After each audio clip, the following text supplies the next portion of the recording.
My cousin's wife told me it's time you find your own place, then called me a moocher living in my uncle's house. So I calmly replied, this is my place. If anyone needs to find somewhere else to live, it isn't me. I'm 28, male, a senior animator for a mid-tier gaming studio, pulling in about $72,000 plus project bonuses. I work remotely, drive a paid-off car, and generally keep my head down and mind my own business. My world got turned upside down when I was 20. Parents passed away in a head-on collision on the highway. It was a drunk driver. Mom went on impact. Dad lasted 3 days in the ICU before his brain swelling got too bad. I was a junior at State University studying digital arts and living off energy drinks and pizza rolls when I got the call that changed everything. The drunk driver, 22 years old, third DUI driving on a suspended license, got 8 years served 4 with good behavior. I know because I tracked his release date and made sure he knew I was watching. But that's a different story. My Uncle Victor, Dad's younger brother, and his wife Carmen became my lifeline during those dark months. They were at the hospital every single day during Dad's 3-day stay, rotating 12-hour shifts so my parents were never alone. Victor would sit with Dad during the day reading him sports scores and work updates like he could still hear. Carmen would brush Mom's hair and paint her nails talking about family gossip and TV shows. When the doctors finally said there was no brain activity left and it was time to make the decision. Victor held my hand while I signed the papers. I was 20 years old, orphaned, and had no idea what the hell I was supposed to do next. After the funeral, which Victor paid for up front, because insurance takes forever, the estate settled at roughly $950,000. Life insurance policies, Dad's 401k investment accounts, the sale of their house, and Dad's collection of vintage motorcycles that I couldn't bear to keep. After paying off their debts and funeral costs, I had about $850,000 left. Not bad for a college kid who had been living on $50 a week grocery budgets. But here's the thing. Money doesn't fix grief, and it sure as hell doesn't teach you how to be an adult overnight. I was sitting in a big empty rental house eating takeout for every meal, skipping classes, and basically falling apart. Victor noticed and made a suggestion that seemed reasonable at the time. Why don't you move in with us for a while? Carmen's always cooking for an army anyway, and you shouldn't be alone right now, just until you finish school and figure out your next move. My financial advisor suggested real estate investment. So I found this place. 4 bedrooms, 3-car garage, 2 acres in a good neighborhood, perfect for a family. I bought the house outright for $420,000 and made Uncle Victor an offer. They could live there with me. I'd handle property taxes, utilities, and maintenance, and they'd help me navigate adult life while I finished college and started my career. Uncle Victor became the father figure I desperately needed, teaching me about investments, car maintenance, and how to grill a proper steak. Aunt Carmen made sure I ate vegetables, did my laundry properly, and remembered important dates. Their son Jacob was like the brother I'd always wanted. 24 years old to my 28, but we grew up more like twins than cousins. We'd game together, work on cars in the garage, double date occasionally. He was studying accounting at the local community college while working part-time at a tax preparation service, grinding his way toward a CPA license. It was the perfect setup. Family dinner every Sunday, holidays that actually felt like holidays, and a support system that helped me process my parents' death without falling into depression or addiction. For 5 years, we were like a real-life sitcom family. Then Jacob met Brianna Walsh at some accounting conference. Oh, sweet Brianna. 26 years old, blonde hair, fake nails, drives a leased BMW 3 Series that her daddy co-signed for, claims to work as a marketing coordinator, which sounds impressive until you realize she's actually a receptionist making $36,000 answering phones and updating social media for a small local firm. But in her mind, she's basically the female version of Don Draper. From day one, this woman had an energy that set my teeth on edge. Not just entitled like the world owed her something because she had a business degree from a third-tier state school and wore Ann Taylor suits to her receptionist job. The first time Jacob brought her to Sunday dinner, she spent the entire meal talking about her career trajectory and how she was building her personal brand. She took pictures of our food for her Instagram, complained that the drink wasn't organic, and suggested we needed to update the aesthetic of the dining room because it looked very 2010. Carmen, being the saint she is, just smiled and nodded. Victor rolled his eyes but kept quiet. I bit my tongue because Jacob looked happier than I'd seen him in years. But the red flags were there from the beginning. She'd walk into the house without knocking. Treat Carmen like hired help. Carmen, could you grab me a sparkling water, and constantly made subtle digs about the house being outdated or not very modern, always with this fake sweet smile. The worst part was watching how she manipulated Jacob. She'd pout when he wanted to hang out with me, guilt-trip him about not spending enough money on her, and constantly compare him to her friends' boyfriends who made more money or drove nicer cars. But Jacob was whipped beyond belief, so he took it all with a smile and started working longer hours to afford her lifestyle expectations. I should have said something then, but I kept my mouth shut and told myself it wasn't my business. That was my first mistake. The day everything went to hell started out as one of the best days of my life. I got the promotion email at 10:47 a.m. on a Tuesday. Senior animator, $72,000 base salary plus project bonuses. Full remote work with optional quarterly travel. I'd been grinding for this position for 18 months, competing against candidates from Pixar and Disney Studios. Landing it felt like winning the freaking lottery. I called Uncle Victor immediately, barely able to contain my excitement. I got it. Senior animator, big raise, remote work. The man actually whooped into the phone. Victor's not the emotional type.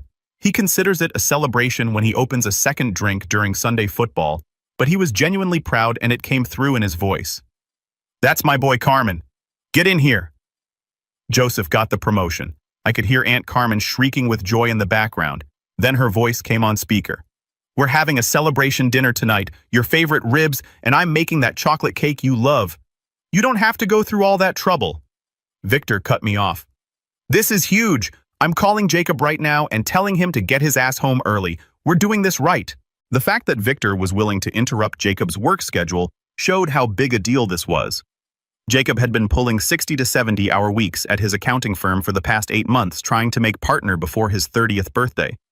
The guy was so stressed that he'd started getting stress-related migraines and had basically stopped coming to family dinners. But somehow Victor worked his magic.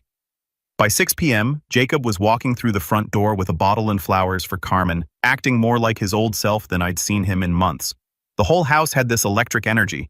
Carmen had gone full Martha Stewart mode, good china cloth napkins, candles, the works. She'd made my favorite meal. Victor had splurged on a case of craft drink from that expensive brewery downtown. Even Brianna seemed to be in a good mood. She was actually participating in conversations instead of scrolling through her phone asking detailed questions about my new company, the remote work setup, whether I'd be getting stock options. "So you'll basically be working from home permanently?" she asked. "That's so convenient. No commute, no office politics, complete flexibility pretty much. I might have to travel to the headquarters in Austin once a quarter, but otherwise I can work from anywhere with decent internet. It must be nice to have that kind of freedom," she said with what seemed like genuine enthusiasm. Jacob's been talking about trying to find something with more work-life balance. We spent the next hour catching up like the old days.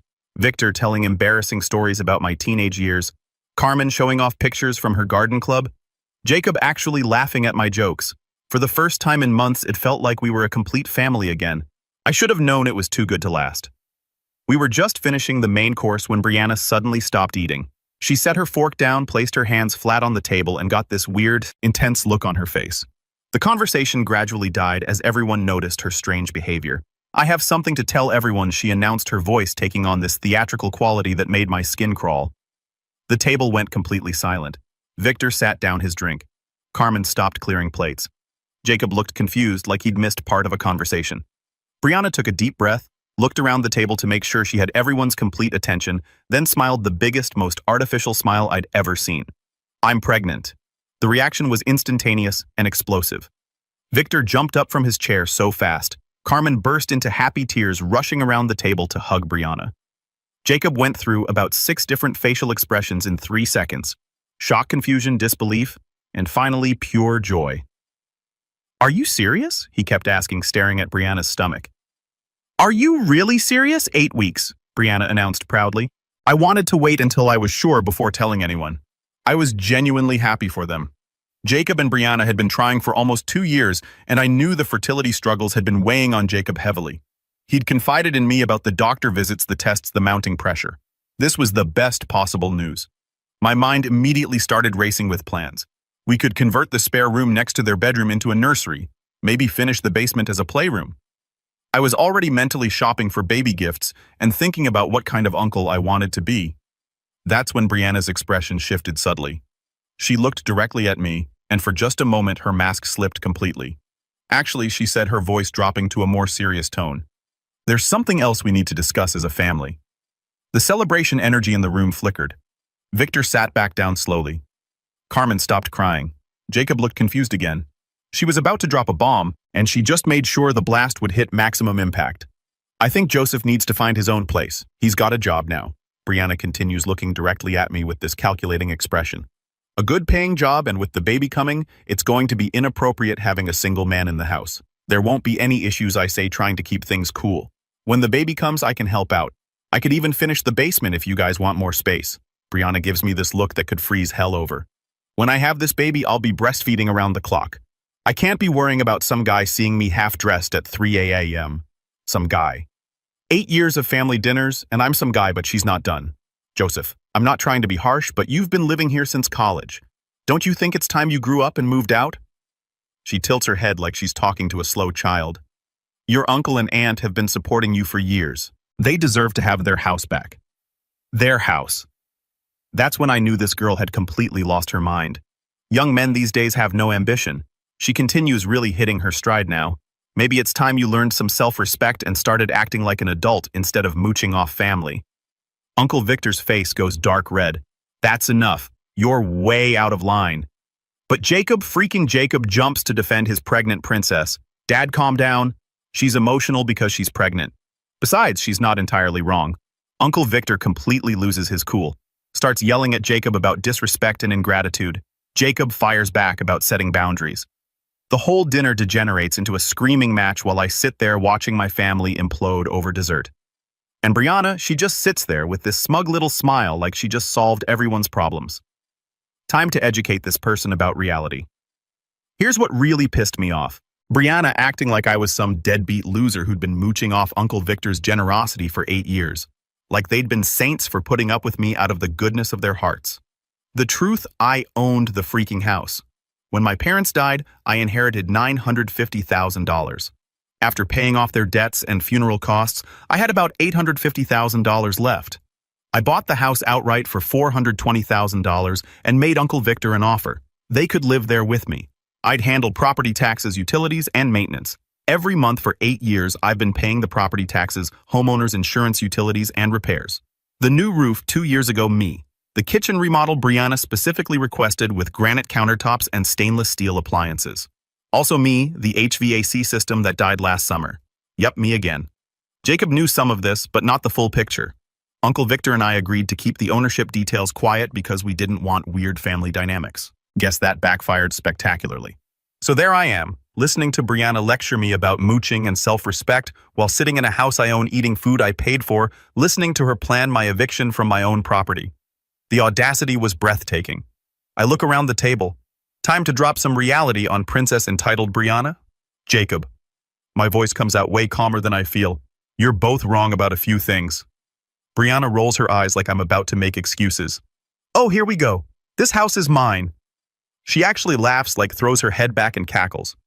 What are you talking about? Your uncle and aunt have lived here for years because I bought this house and asked them to live here with me. The laughter dies. Jacob's face goes through about 6 different expressions. Wait, what dad is he serious? Uncle Victor nods, looking like he wants to disappear. Joseph bought the house after his parents died so we could all live together as a family. Brianna's face goes white, then red, then white again. For once in her life, she's speechless. That's impossible, she finally manages. Jacob, your parents have been here since before we met, because I asked them to move in with me after I bought the place. I explained the deed is in my name. Every utility bill, every repair, every upgrade for the past 8 years, all me. The silence stretches forever. You can practically hear Brianna's brain short-circuiting as she tries to process this information. So you're saying this entire house belongs to you, she asks. The house, the property, the cars in the garage, everything except your personal belongings. Yes.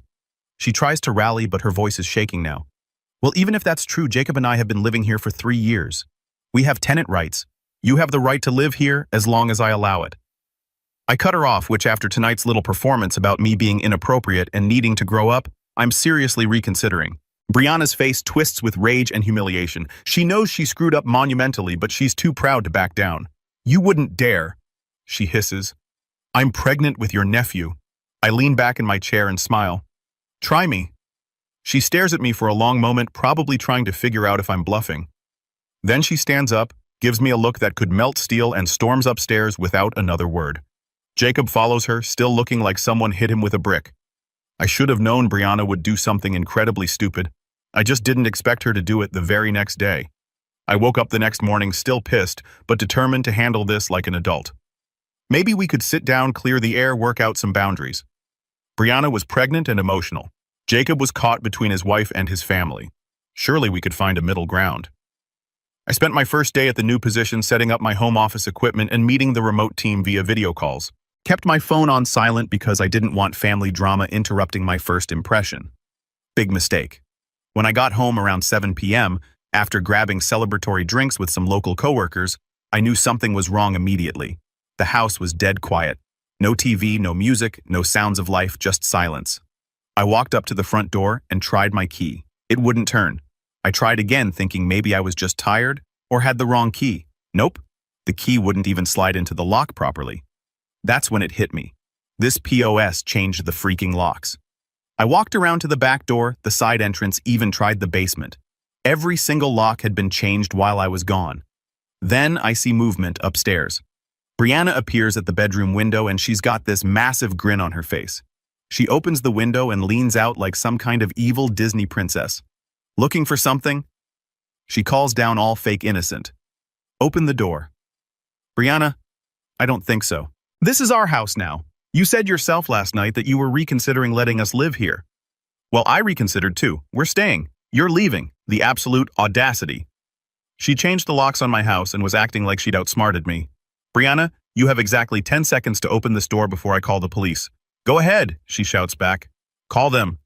I'm 8 weeks pregnant and you're trying to make me homeless. Let's see who they believe when I tell them you've been inappropriate with me. She actually threatened to lie about me being inappropriate.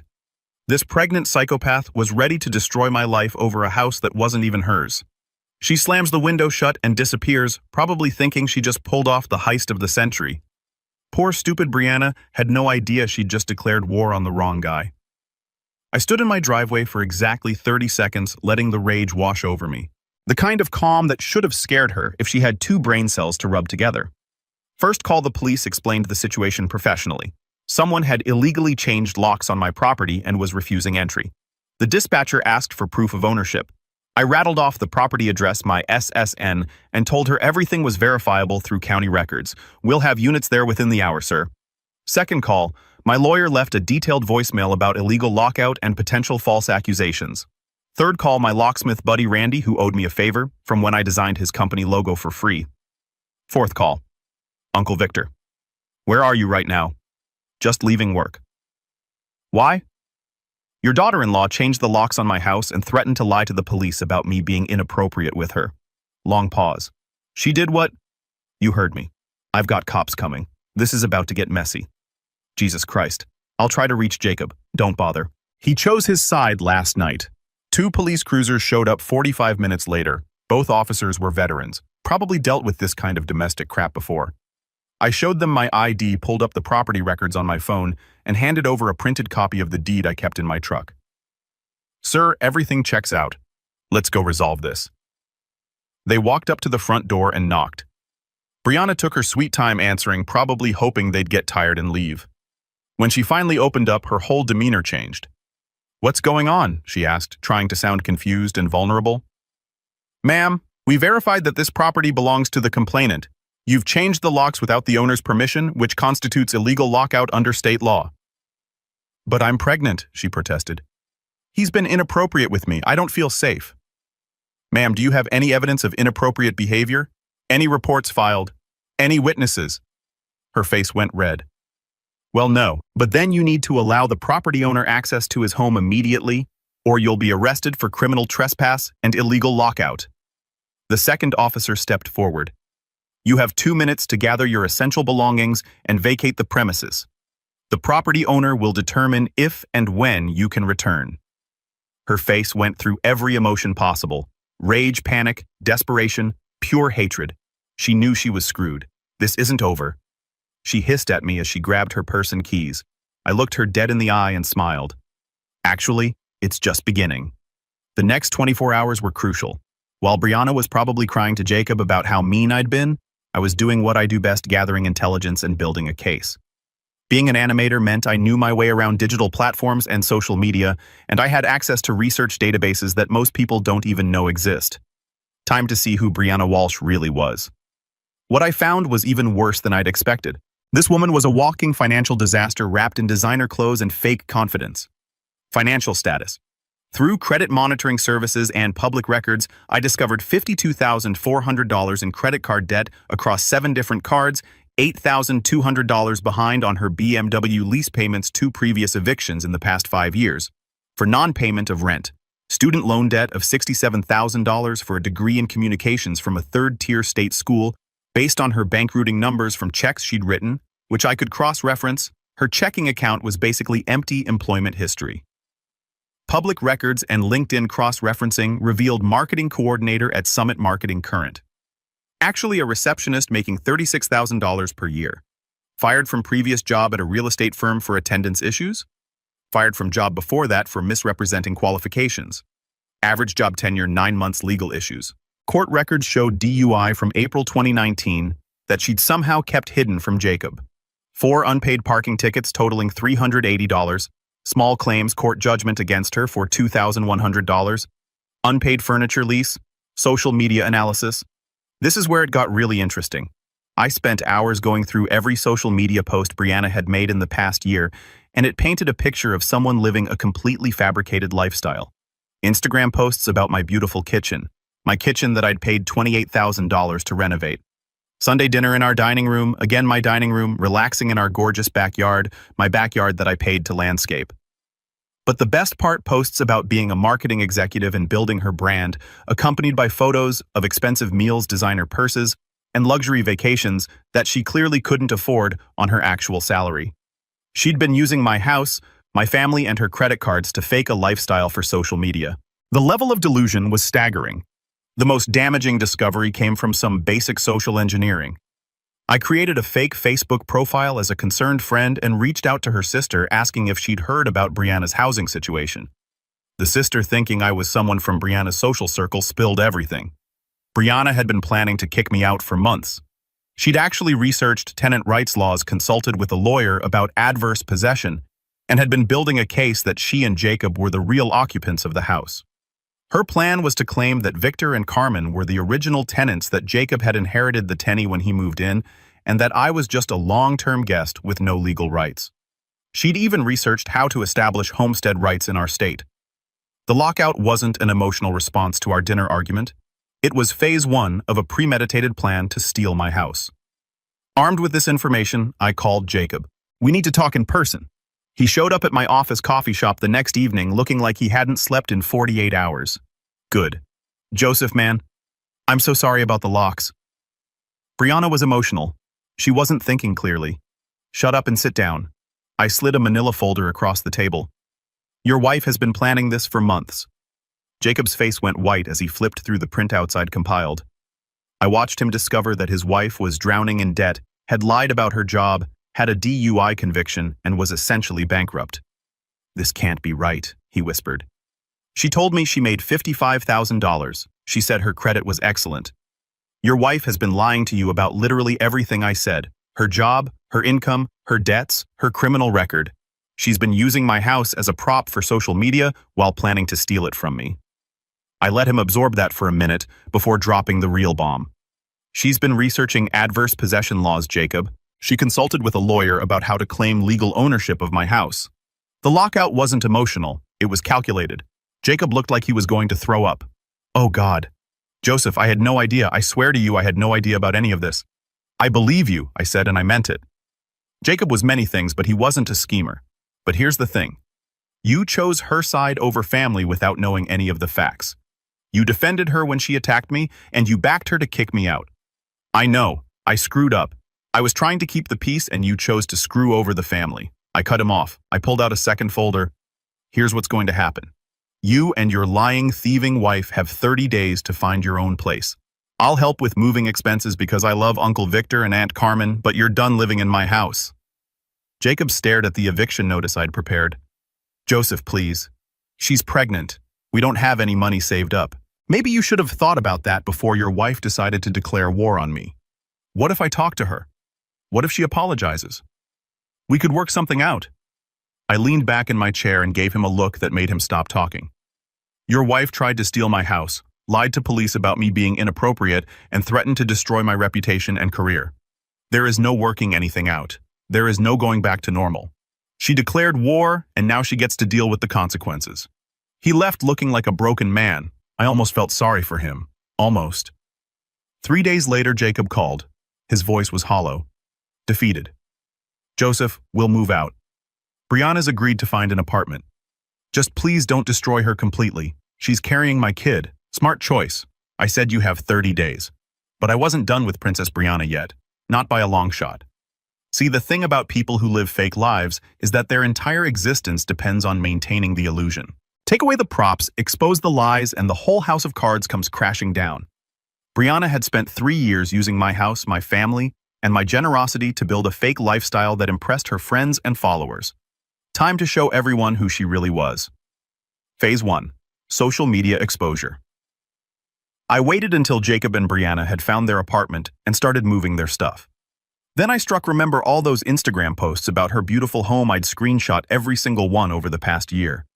Made a nice little collage with timestamps and captions, showing her claiming ownership of my house, my kitchen, my backyard, my furniture. I posted it to our local Facebook community group with a detailed explanation. PSA for anyone who knows Brianna Walsh.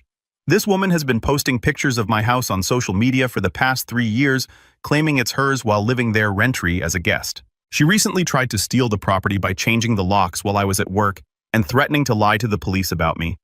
She's since been evicted by law enforcement, just wanted to make sure everyone knows who they're dealing with. The post went viral in our small town within hours. Over 280 comments, 140 shares, and most of them were from people who knew Brianna personally, her coworkers, college friends, distant relatives. They were all roasting her for the fake lifestyle posts. People she'd tried to impress for years were suddenly seeing her for what she really was, a fraud. Phase 2. Professional consequences. Brianna worked at Summit Marketing, a small marketing firm that prided itself on authentic brand representation and honest client relationships. Their company website had a whole section about integrity and trust. I sent an anonymous email to their HR department with screenshots of Brianna's social media posts, her employment and financial records I'd found, and a detailed explanation of how she'd been misrepresenting her job title, income, and lifestyle online. They fired her within 48 hours. Phase 3. Financial consequences. Her BMW getting repossessed was just a matter of time. She was already months behind on payments, but I decided to accelerate the timeline. I anonymously tipped off the leasing company about her job loss and provided them with her new apartment address.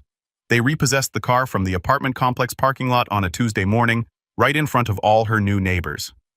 The results. Within 6 weeks of the lockout incident, Brianna had lost her job, her car, her fake social media lifestyle, most of her friends and social circle. She went from being a fake marketing executive living in a beautiful house to being an unemployed pregnant woman living in a studio apartment on the wrong side of town. Jacob tried calling me once during this period, begging me to stop. She's learned her lesson, Joseph. This is too much. She tried to steal my house and destroy my reputation, I replied. She made her choice when she declared war. Now she gets to live with the consequences. But the baby should have thought about the baby before she decided to commit multiple felonies. The beautiful thing about the whole operation was that I never had to lie, exaggerate, or make anything up. Every piece of information I shared was completely factual and verifiable. 6 months after everything went to hell, I thought the Brianna chapter of my life was finally closed. She was living in a shitty studio apartment, working part-time at a call center, and dealing with the consequences of her choices. Jacob was grinding 2 jobs to support them and looked like he'd aged a decade. I felt bad for him, but hey, choices have consequences. Then Jacob called me one afternoon and his voice was different. Not defeated like it had been for months. Angry, raw, like someone had just ripped his world apart all over again. Joseph, I need to ask you something, and I need you to be completely honest with me. Okay, did Brianna ever bring anyone home? When were we living together? My blood went cold. Jacob, what's going on? Just answer the damn question. Did she? I never saw anything concrete, but I paused, thinking back. There were a few times she was out late and wouldn't say where she'd been. Long silence.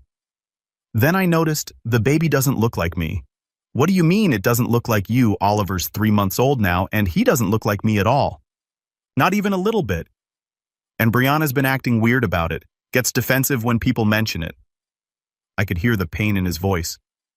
This poor bastard was connecting dots he didn't want to connect. Jacob, babies change a lot. I got a DNA test, and it's not mine. The silence stretched between us. I could practically hear Jacob's world crashing down through the phone. Damn. I'm sorry, man. There's more, he said, his voice getting harder. I did some digging into her activities from when she was pregnant. Turns out our little princess was having an affair with her married boss at that marketing firm for 8 months. Jesus Christ, the guy from Summit Marketing. Yep, Trevor Mitchell, 43 years old, wife and 3 kids. Brianna was screwing him in his office after hours and at hotels during her lunch breaks. The pregnancy happened right around the time they started sleeping together. The pieces started falling into place. That's why she was so eager to kick me out of the house. She wanted a place to bring him. Gets better. Jacob continued, his voice dripping with rage. Remember how she was always talking about her career advancement and how she was going to get promoted? Turns out she was blackmailing Mitchell, threatening to tell his wife about the affair unless he gave her raises and better positions.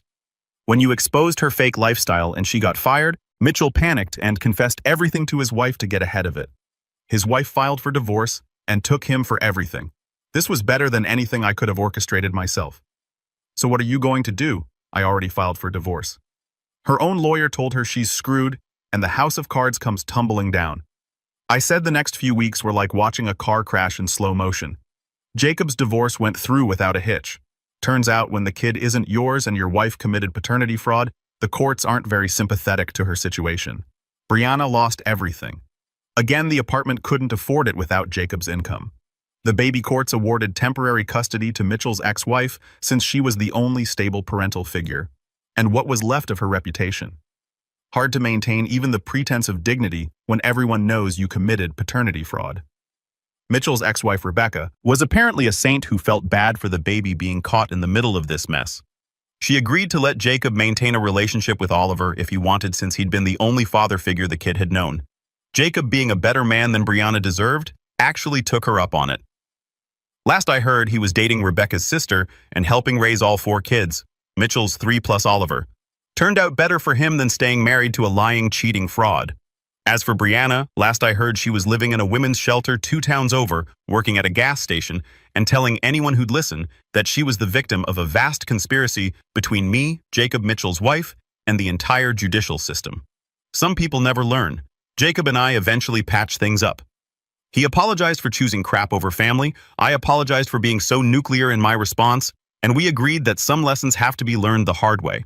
Uncle Victor and Aunt Carmen are still living with me, and our Sunday dinners are peaceful again.